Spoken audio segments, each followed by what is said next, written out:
Hello दोस्तों, जय श्री राम। दिन शनिवार, वीर बजरंगबली को याद करते हुए आप सभी को जय श्री राम। दोस्तों, मैं बात कर रहा हूँ टैली सॉफ्टवेयर के बारे में, टैली की बेसिक जानकारी के बारे में।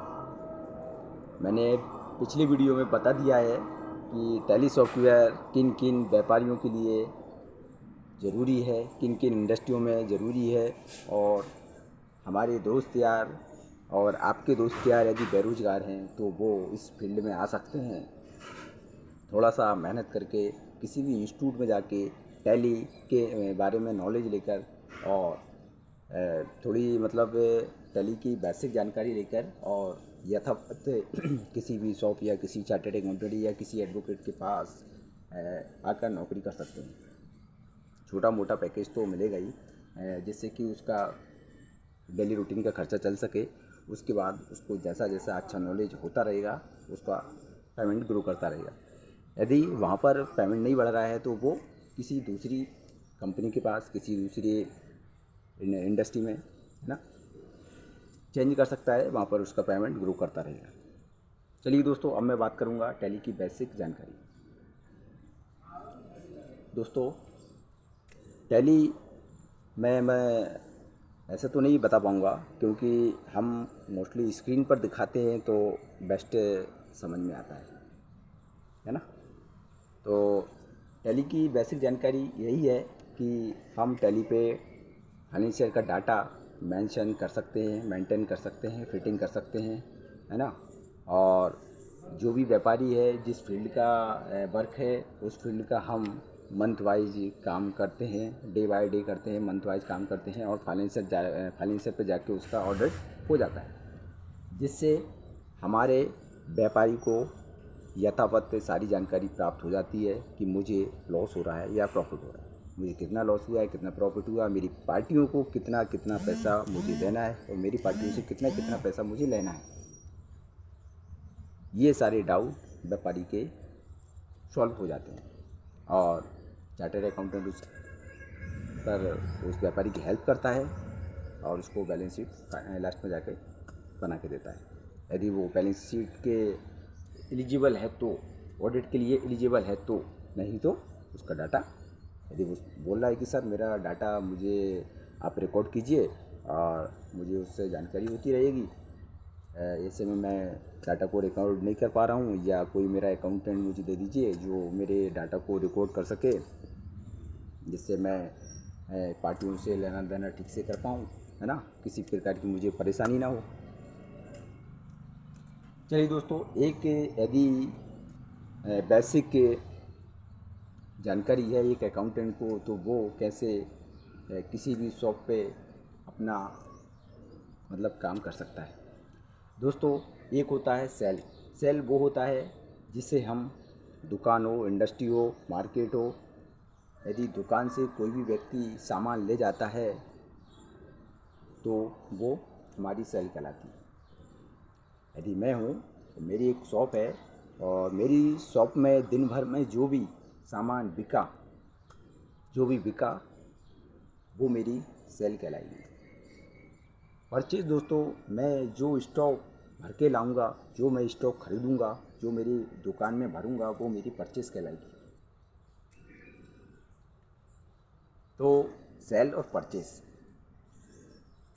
ज़्यादा करके हमें इन्हीं डाटा पे ज़्यादा वर्किंग करना पड़ता है। अब दोस्तों, टैली में हमको डे बाय डे के बिल, यदि किसी के शॉप पे ज़्यादा बिल बन रहे हैं तो हमें, किसी की इंडस्ट्री में ज़्यादा बिल बन रहे हैं तो हमें डे बाय डे भी ज़्यादा बहुत वर्किंग होता है।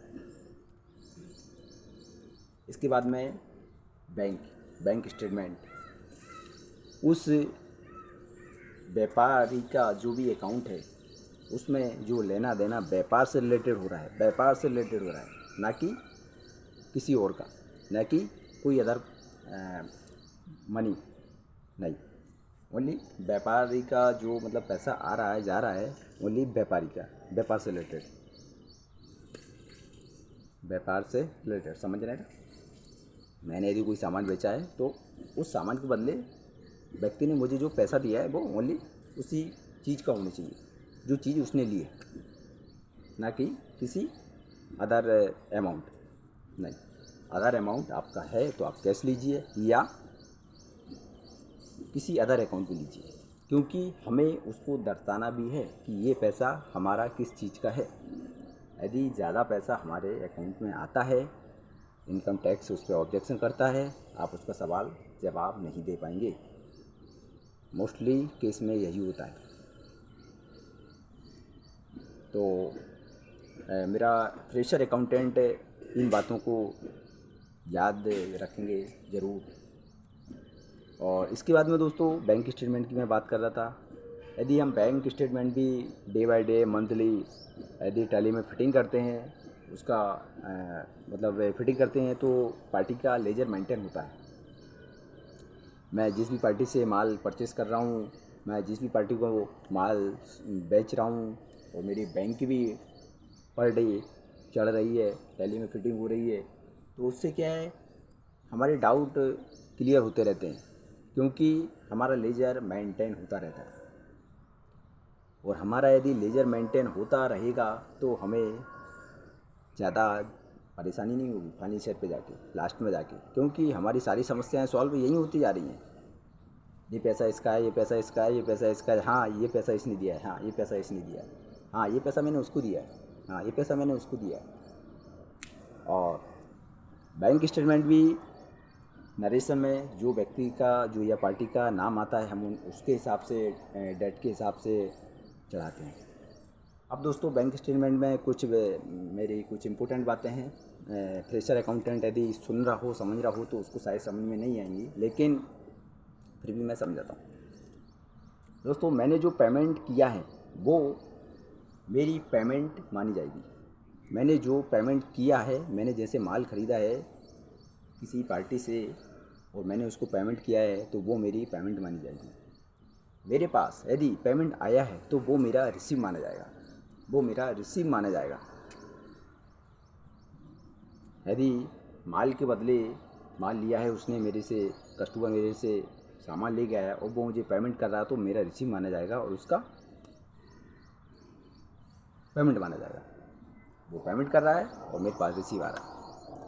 टैली में हालांकि थोड़ा सा उल्टा चलता है, और ये सारी जानकारी हमें या तो 11वीं या 12वीं में बेसिक की जानकारी हमें कॉमर्स में वहीं मिलती है, और या फिर अच्छा प्लेटफॉर्म है हमारे पास, टैली का सेंटर है, तो वहाँ पर जाइए, वहाँ पर भी बेस्ट जानकारी आपको मिलेगी। और यदि कोई भी स्टूडेंट यदि एक्टिव रहता है ज़्यादा, तो वो वर्किंग करते करते भी ये सारी जानकारी ग्रो कर लेता है। अच्छा दोस्तों, इसमें एक और ट्रांजैक्शन रहता है, वो है कॉन्ट्रा। जैसा कि मेरे 2 अकाउंट हैं, भारतीय state bank and bank of India. अब मैं एक दूसरे अकाउंट में ट्रांसफ़र कर रहा हूँ स्टेट बैंक से बैंक ऑफ इंडिया में, तो ये मेरी कॉन्ट्रा एंट्री हो रही है। मेरी कॉन्ट्रा एंट्री हो रही है, ना कि किसी और की एंट्री। मेरी कॉन्ट्रा एंट्री हो रही है, तो मैं इसको ना पेमेंट में दर्शाऊंगा ना रिसीव में दर्शाऊंगा, मैं इसको कॉन्ट्रा से पास करूंगा,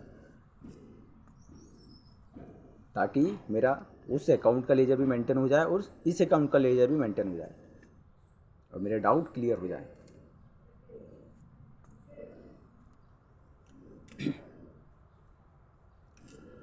ठीक है दोस्तों, बैंकिंग के बारे में हमें इतना ही जानकारी होना चाहिए, है ना। और जब हम बैंक के एंट्रियां करते हैं तो हमें बैंक बैलेंस भी मेंटेन करके चलना पड़ता है। बैंक बैलेंस हम यदि हमारी पासबुक में प्रिंटेड करवाते हैं तो हमारा यथावत मतलब बैंक बैलेंस भी मेंशन होता है। वैसे ही हमारे अकाउंट डाटा में भी बैंक मेंटेन होता है, पूरा बैंक मेंटेन हुआ है। यदि उसमें सारे हम ट्रांजैक्शन हमारे टैली में फिटिंग करेंगे तो हमारा पूरा बैलेंस मेंटेन हुआ। लास्ट में 31 मार्च को हमारा बैलेंस, 31 मार्च को जो बैंक में रहा होगा वही हमारे टैली में 31 मार्च को रहेगा, जब भी हमारी बैलेंस शीट फाइनलाइजेशन होगी। ठीक है दोस्तों, बाकी आपको किसी भी प्रकार की यदि डाउट समस्या आएगी तो मैं मेरे चैनल पर हमेशा उपलब्ध रहूँगा। और जो भी दोस्त मेरे इस चैनल पे न्यू हैं, प्लीज़ चैनल को सब्सक्राइब करें, लाइक करें। और जो भी यदि कोई हाँ मेरे से गलती हुई है यदि शब्द बोलने में, तो कोई दिक्कत नहीं। जब तक हम गलतियों को बोलेंगे नहीं, जब तक गलतियाँ सुधरेंगे भी नहीं। तो दोस्तों इस फील्ड में काफ़ी अपार संभावनाएं हैं, अपार संभावनाएं हैं। हाँ, और दोस्तों जो जीएसटी के आने के बाद हर व्यापारी को अकाउंटेंट की बेहद ज़रूरी है, बहुत ज़्यादा काम बढ़ गया है।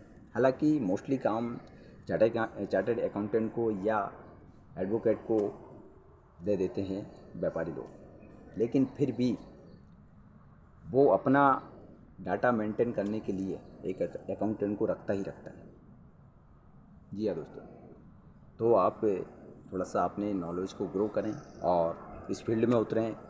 काफ़ी अपार संभावनाएं हैं, आपको अच्छा नॉलेज होता जाएगा, आप एक अच्छा पैकेज के साथ बढ़ते जाएंगे और अपनी लाइफ सेट हो जाएगी, अपनी लाइफ सेट हो जाएगी, अपनी फैमिली की लाइफ सेट हो जाएगी। एक जगह पे आपकी पेमेंट नहीं बढ़ रही है तो दूसरी जगह जाइए, दूसरी जगह नहीं बढ़ रही है तीसरी जगह जाइए। कुछ टाइम आप काम करते करते रहेंगे, आपका नॉलेज भी इंक्रीज होता रहेगा और आपका पैसा भी इंक्रीज होता रहेगा। जी हाँ दोस्तों, ठीक है दोस्तों, मिलता हूँ नेक्स्ट टाइम। तब तक के लिए टेक केयर, बाय बाय, जय हिंद, जय भारत।